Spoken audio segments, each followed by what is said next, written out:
Chapter 13, Makan malam di restoran berbintang Michelin. Ketika jam kantor berakhir, Finland segera bersiap-siap menjemput Caspar, Heinrich Schneider, ke Nuss untuk janji makan malam mereka. Tak dinyana, di depan kantornya telah menunggu Maybach hitam yang khas itu, dan sopir Caspar dengan hormat menyambutnya dengan membukakan pintu mobil. "Loh, kok aku yang dijemput?" tanya Finland keheranan. "Tuan bilang saya harus mengantar Nona pulang dan berganti pakaian, baru ke Nuss menjemput beliau," jawab Ben, sopir Caspar dengan hormat. Waduh, Caspar pasti mengira mereka akan pergi ke restoran mahal. Seketika Finland merasa tidak enak.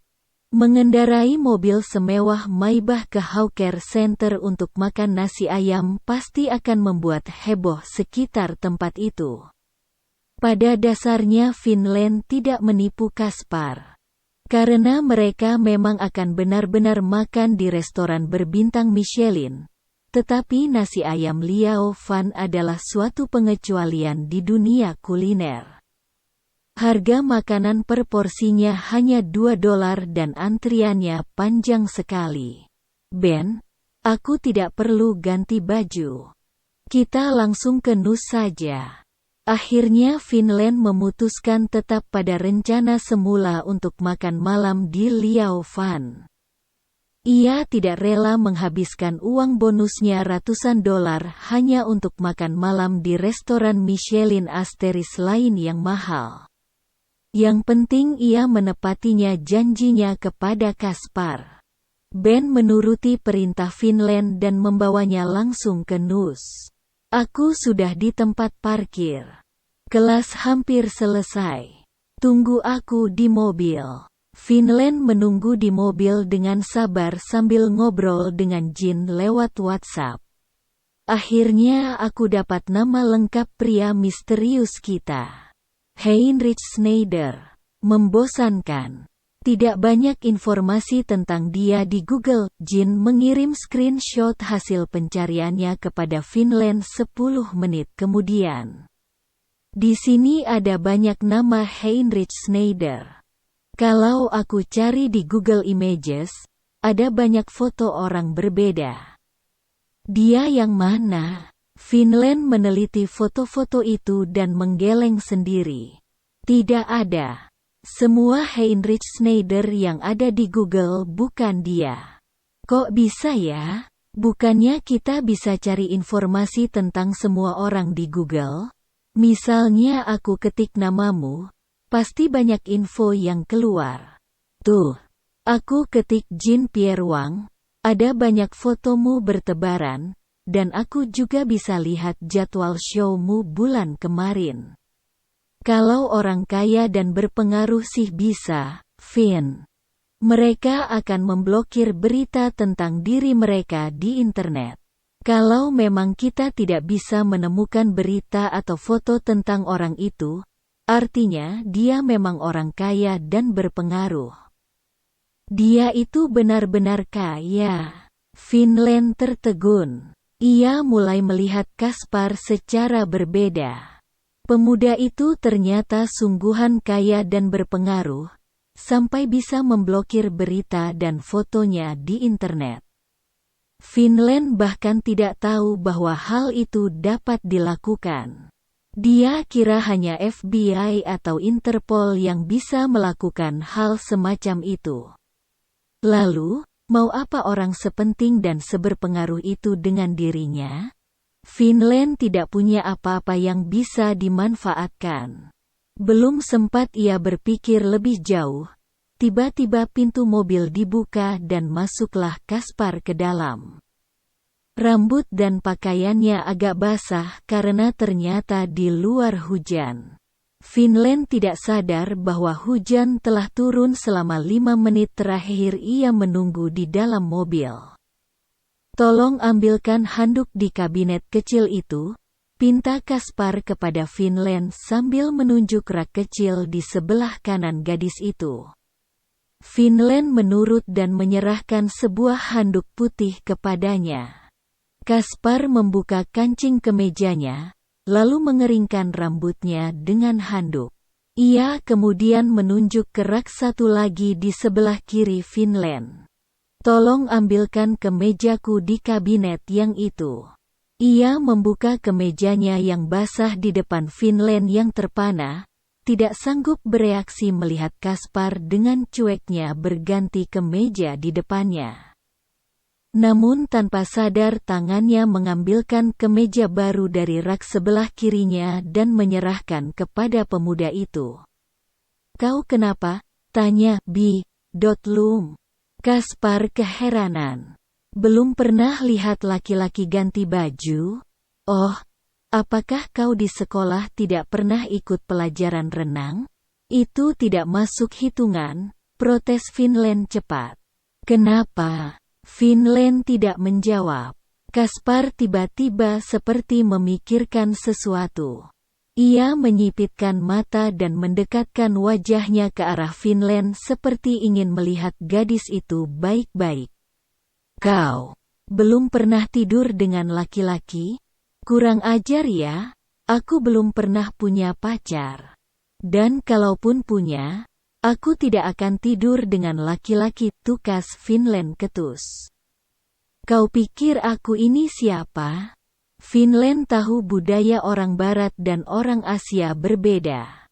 Bagi mereka berhubungan seksual sebelum menikah adalah hal biasa. Ia tak tahu Kaspar sudah tidur dengan berapa banyak perempuan dan ia tidak peduli. Tetapi ia tidak mau Kaspar menganggapnya seperti itu. Ia lahir tanpa ayah. Dan hal terakhir yang diinginkan Finland adalah pacaran dengan seorang pemuda Eropa tampan dan hamil di luar nikah seperti ibunya. Kalau Kaspar mendekatinya hanya untuk tidur dengannya, maka Finland sudah menetapkan hati untuk menjadikan makan malam ini sebagai pertemuan terakhir mereka. Ia tidak ingin terlanjur berhubungan semakin dalam, karena ia sadar, dunia mereka sangat berbeda dan mustahil Kaspar punya niat serius kepadanya.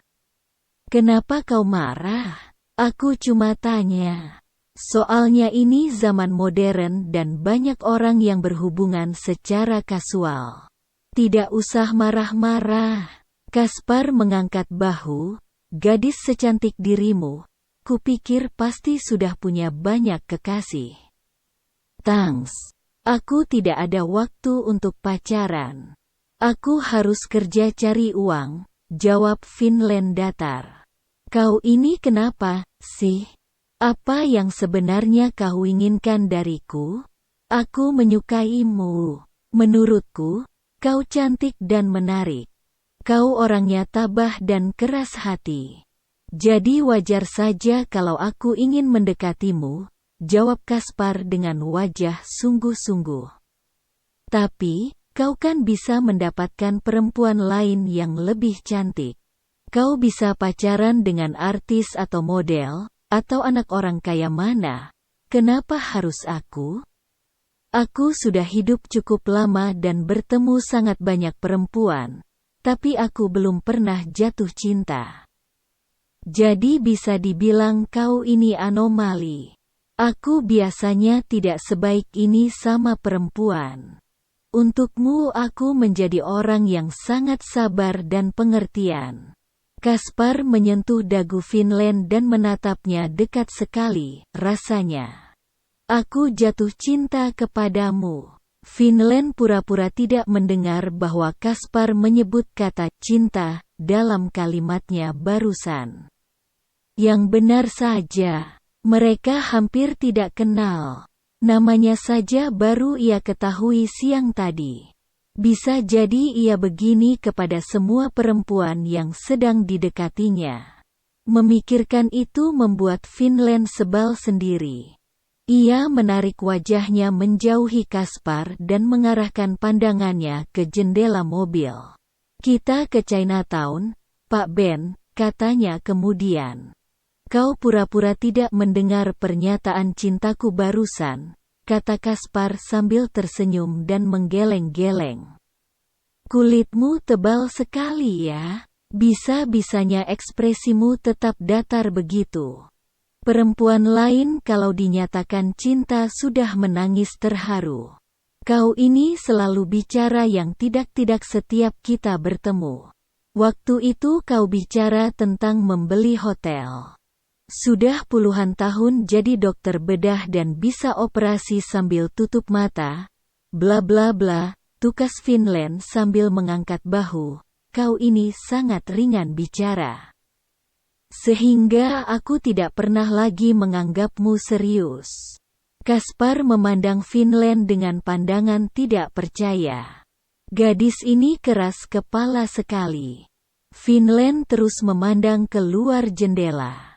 Menghindari topik tentang cinta yang barusan diucapkan Kaspar.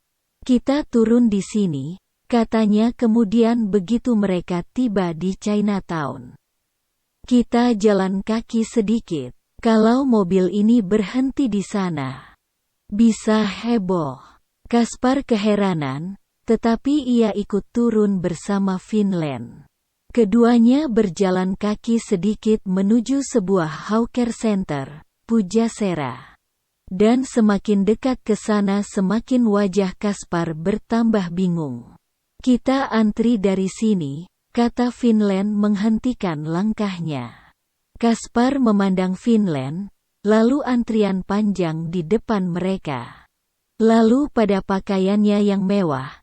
Lalu ia melihat tanda di atas konter nasi ayam di ujung antrian mereka. The cheapest Michelin restaurant in the world, restoran berbintang Michelin termurah di dunia. Ia menatap Finland lama sekali sambil geleng-geleng kepala.